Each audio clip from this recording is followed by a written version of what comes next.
ನಮಸ್ತೆ, welcome to the channel. ನಾನಿವತ್ತು ಹೆಲ್ದಿಯಾದ ರಾಗಿ ರೊಟ್ಟಿ ರೆಸಿಪಿಯನ್ನು ಶೇರ್ ಮಾಡ್ತಾ ಇದ್ದೀನಿ. ಇದನ್ನು ಫ್ಯಾಟ್ ಲಾಸ್ ಮಾಡೋರು ಬೆಳಗ್ಗೆ ಬ್ರೇಕ್ಫಾಸ್ಟಿಗೆ ಅಥವಾ ಸಂಜೆ ರಾತ್ರಿ ಡಿನ್ನರ್ಗೆ ಕೂಡ ಉಪಯೋಗಿಸ್ಬೋದು.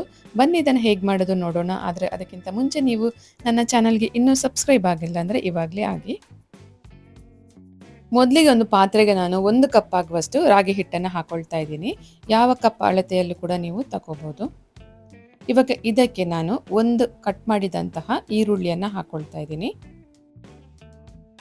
ಇವಾಗ ಇದಕ್ಕೆ 1 ಕಪ್ ಆಗುವಷ್ಟು ಕ್ಯಾರೆಟ್ ತುರಿಯನ್ನು ಹಾಕೊಳ್ತಾ ಇದ್ದೀನಿ. ನಾನಿಲ್ಲಿ ಒಂದು ದೊಡ್ಡ ಕ್ಯಾರೆಟನ್ನು ತುರಿದು ಹಾಕೊಂಡಿದ್ದೀನಿ. ಕ್ಯಾರೆಟನ್ನು ಎಷ್ಟು ಬೇಕಾದರೂ ಹಾಕೋಬೋದು ತುರ್ಕೊಂಡು.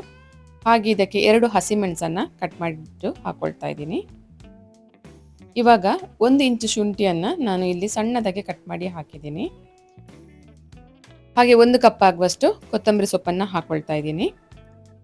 ಇವಾಗ ಇದಕ್ಕೆ ರುಚಿಗೆ ತಕ್ಕಷ್ಟು ಉಪ್ಪು ಹಾಕೋಬೇಕು. ಹಾಗೆ ಇದಕ್ಕೆ ನಾನು 2 ಸ್ಪೂನಷ್ಟು ತುಪ್ಪ ಹಾಕೊಳ್ತಾ ಇದ್ದೀನಿ. ತುಪ್ಪ ಹಾಕೋದ್ರಿಂದ ರಾಗಿ ರೊಟ್ಟಿ ತುಂಬ ಸಾಫ್ಟಾಗಿ ಬರುತ್ತೆ, ಹಾಗೆ ರುಚಿನೂ ಚೆನ್ನಾಗಿರುತ್ತೆ. ಇವಾಗ ಇದನ್ನು ಒಂದ್ಸಲ ಚೆನ್ನಾಗಿ ಮಿಕ್ಸ್ ಮಾಡ್ಕೊಳ್ಬೇಕು. ಒಂದ್ಸಲ ಇದನ್ನು ಚೆನ್ನಾಗಿ ಮಿಕ್ಸ್ ಮಾಡ್ಕೊಂಡ ನಂತರ ಇದಕ್ಕೆ ಸ್ವಲ್ಪ ಸ್ವಲ್ಪ ನೀರು ಹಾಕೋತಾ ಇದನ್ನು ಕಲಿಸ್ಕೊಳ್ಬೇಕು. ಬೇಕಿದ್ದಲ್ಲಿ ಇದಕ್ಕೆ ನಿಮ್ಮ ಇಷ್ಟವಾದ ಯಾವುದೇ ತರಕಾರಿಯನ್ನು ಕೂಡ ಸೇರಿಸ್ಕೊಳ್ಬೋದು.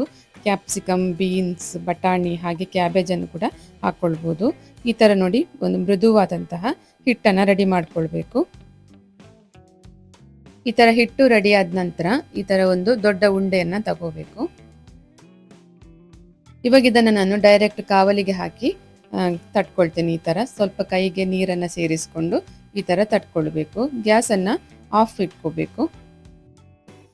ಇದನ್ನು ಎಷ್ಟು ಅಗಲ ಬೇಕಾದರೂ ನೀವು ತಟ್ಕೊಳ್ಬೋದು. ಸ್ವಲ್ಪ ಸ್ವಲ್ಪನೇ ಕೈಗೆ ನೀರು ಹಾಕೋತಾ ಸ್ವಲ್ಪ ಬೇಕಿದ್ದಲ್ಲಿ ಹಿಟ್ಟನ್ನು ಕೂಡ ಹಾಕೊಂಡು ಈ ಥರ ತಟ್ಕೋಬೇಕು.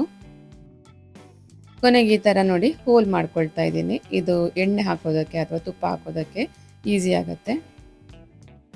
ಇವಾಗ ಗ್ಯಾಸನ್ನು ಆನ್ ಮಾಡಿಕೊಂಡು ನಾನಿಲ್ಲಿ ಕಾವಲಿಯನ್ನು ಇಟ್ಕೊಳ್ತಾ ಇದ್ದೀನಿ.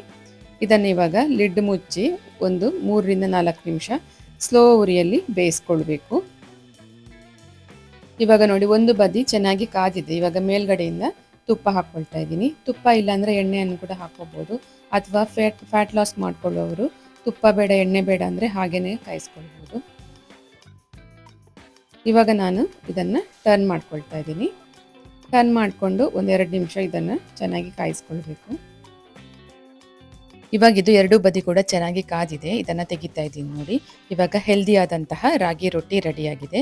ಇದನ್ನು ನಾನು ಬೆಣ್ಣೆ, ಮೊಸರು ಹಾಗೆ ಉಪ್ಪಿನಕಾಯಿ ಜೊತೆ ಸರ್ವ್ ಮಾಡ್ತಾ ಇದ್ದೀನಿ. ಬೆಣ್ಣೆ ಜೊತೆ ಅಂತೂ ತುಂಬಾ ಚೆನ್ನಾಗಿರುತ್ತೆ ರಾಗಿ ರೊಟ್ಟಿ.